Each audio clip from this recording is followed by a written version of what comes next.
eu por aqui mais uma vez com uma nova aula.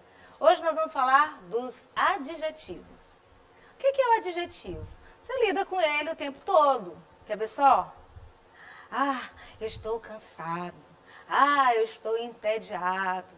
Essa quarentena é longa. Você está caracterizando. Adjetivo é a palavra que serve para caracterizar o nome, os substantivos.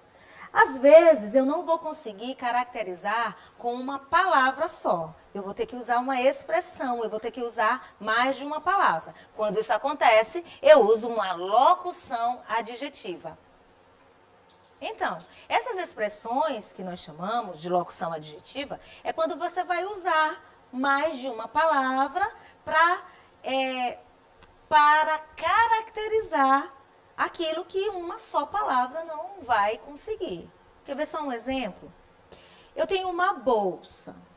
E essa bolsa ela foi feita de um material que é couro. Você conhece alguma palavra que possa caracterizar uma bolsa que não seja a expressão de couro? Mas você também pode ter uma locução e um adjetivo correspondente. Quer ver só? Tem coisa melhor do que amor de mãe? De mãe é uma locução adjetiva que corresponde ao adjetivo materno. Geralmente, a locução adjetiva é constituída de preposição e substantivo ou preposição e advérbio. Advérbio é uma outra classe de palavras que nós falaremos num outro momento, tá? Eu tenho aqui exemplo, mesa de madeira, casa da frente. Os adjetivos também se flexionam, ou seja, eles mudam. E eles podem ser biformes, quando eles possuem duas formas, uma para indicar cada gênero. Que garoto bonito, eu posso dizer bonita, para garota. E eles também podem ser uniformes, quando eles apresentam apenas uma forma para indicar os dois gêneros. Aí eu coloquei assim, ó, Marcos é um aluno inteligente. Cléa era uma aluna inteligente. Então, inteligente é adjetivo que serve tanto para o masculino quanto para o feminino. Quanto ao número, os adjetivos também variam. Os adjetivos simples, útil, úteis, feroz, ferozes. E os adjetivos compostos, só o segundo elemento varia. Olha o exemplo aqui. Sapato marrom escuro. Sapatos marrom escuros. Os adjetivos simples, eles vão seguir as mesmas regras dos substantivos, tá? Eles vão se flexionar em número, como a gente já falou. Eu tenho um exemplo bem aqui, ó, sofá marrom café, sofás marrom café. Em relação ao grau, os adjetivos em relação ao grau também variam. Eu tenho o grau comparativo, o superlativo e o relativo. No grau comparativo, eu tenho igualdade, superioridade e inferioridade. Olha o exemplo aqui, igualdade. Este cão é tão feroz quanto aquele.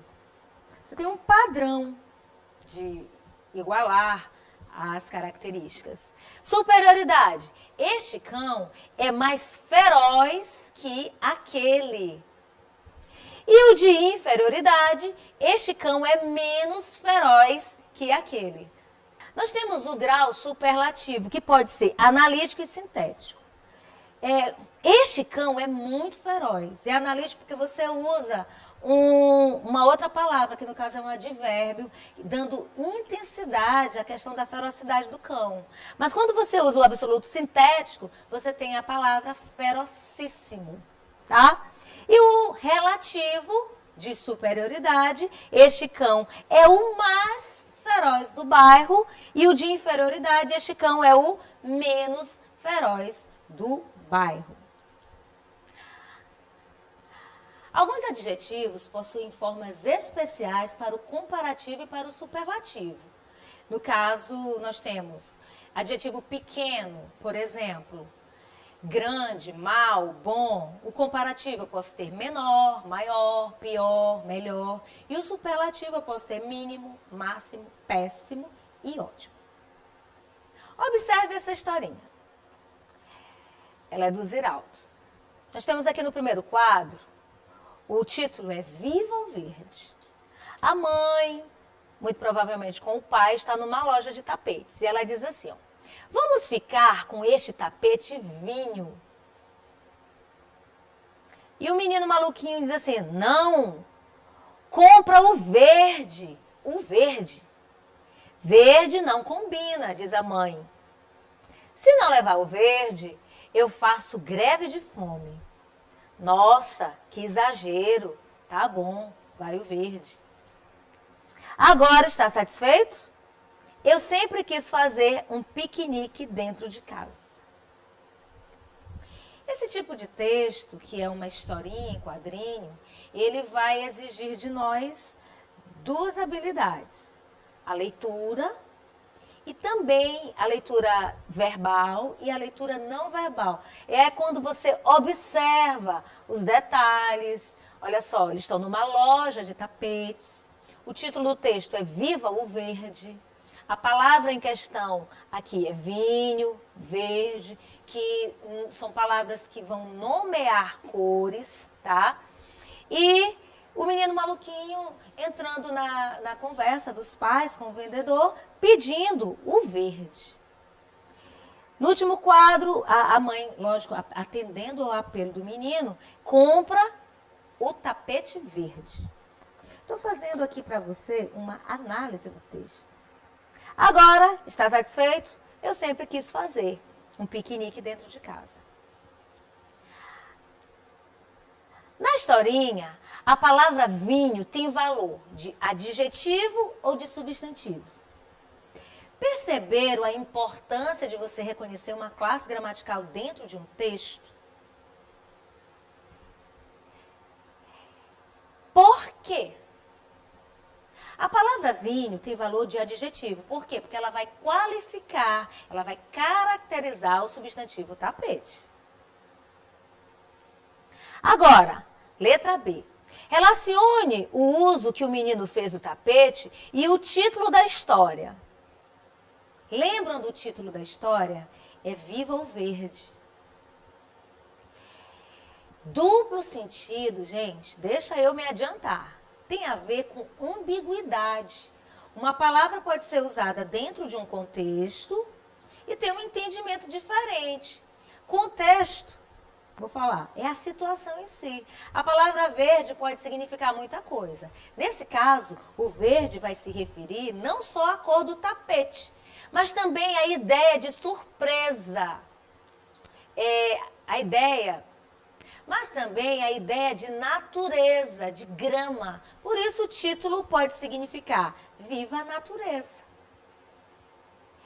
Nesse segundo sentido, Viva a Natureza, a palavra verde vai funcionar como substantivo.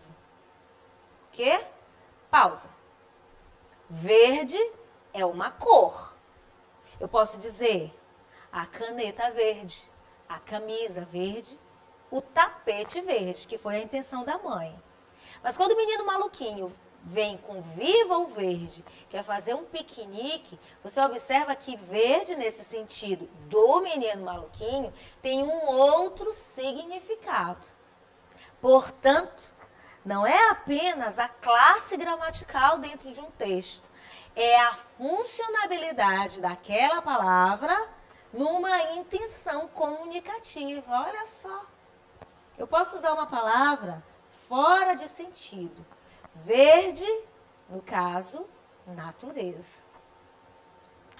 Letra C. Que adjetivo foi usado no último quadrinho?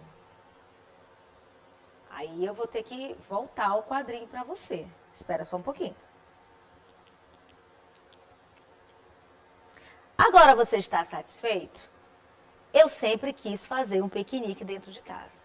Observa que a questão é Que adjetivo foi usado no último quadrinho? Então, a resposta está neste quadrinho aqui. Adjetivo é a palavra que caracteriza um substantivo, não é assim?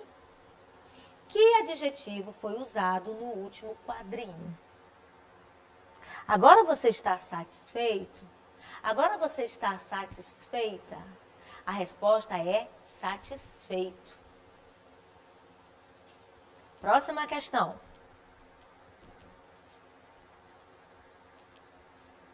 Passe esse adjetivo para o grau superlativo absoluto sintético.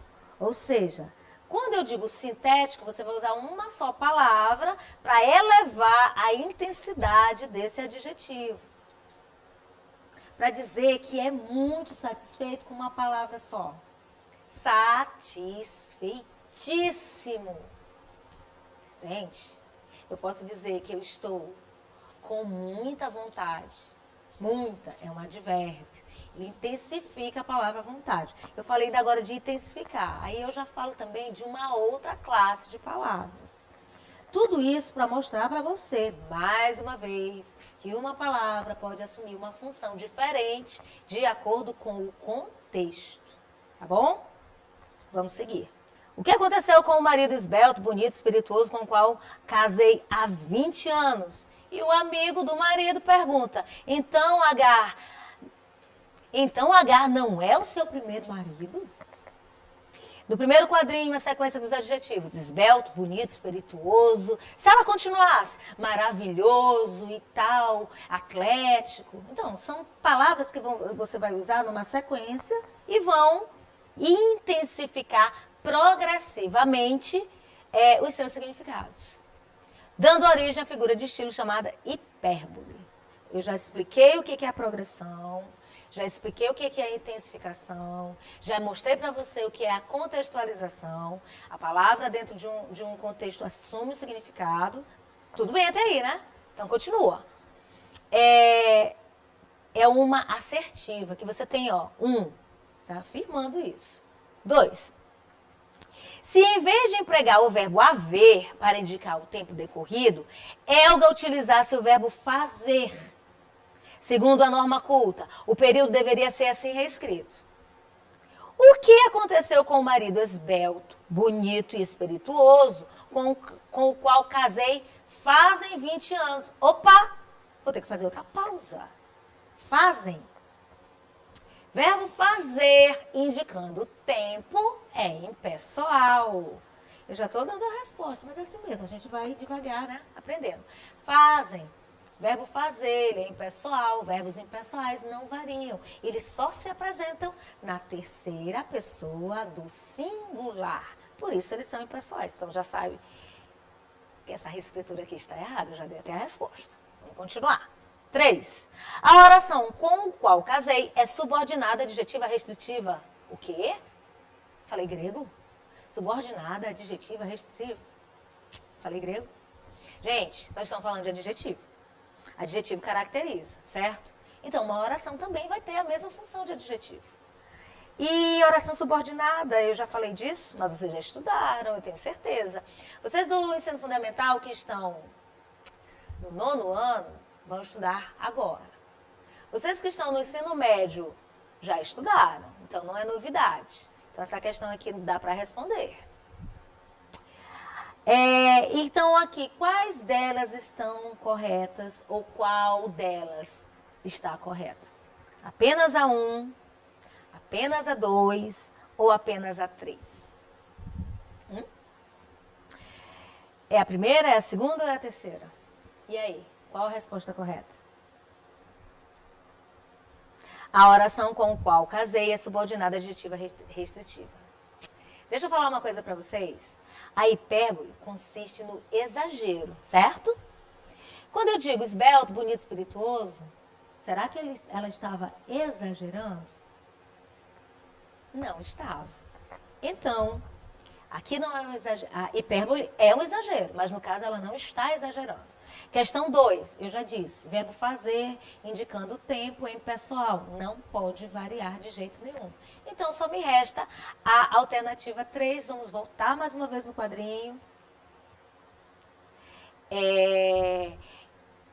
O que aconteceu com o marido esbelto, bonito, espirituoso, com o qual casei?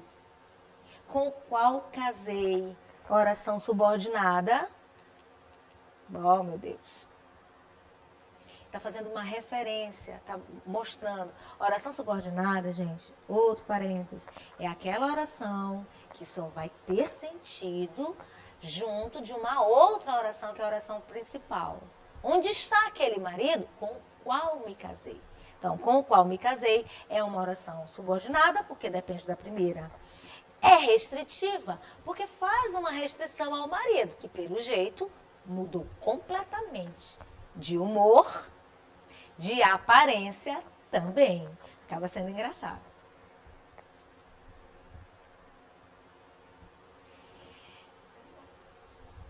Então, agora a gente tem duas classes de palavras. Substantivo, da aula anterior, adjetivo, da aula atual.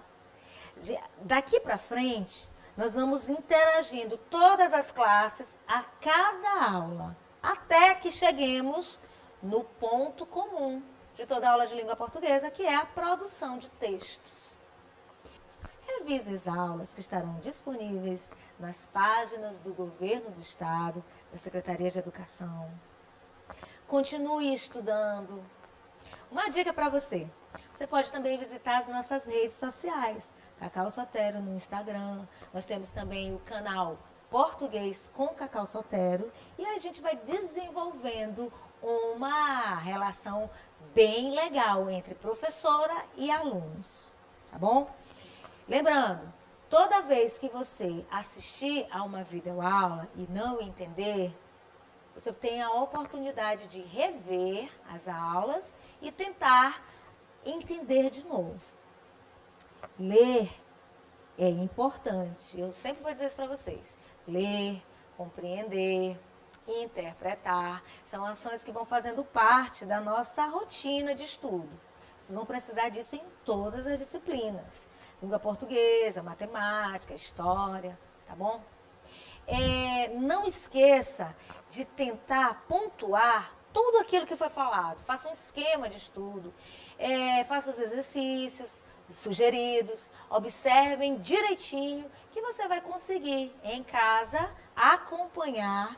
E embora a expressão correr atrás do tempo perdido seja algo assim impossível, nós vamos conseguir reconstruir os nossos planos de estudo, vamos rever as nossas aulas e quando tudo isso passar, que vai passar, nós estaremos juntos, presencialmente, cada um na sua escola, cada um com seu professor, estudando, para que lá no futuro a gente consiga passar no vestibular e os que ainda não estão na última etapa da educação básica, passar para a série seguinte, com esmero, com afinco e com muita força de vontade. E hoje eu fico por aqui. Compliquei?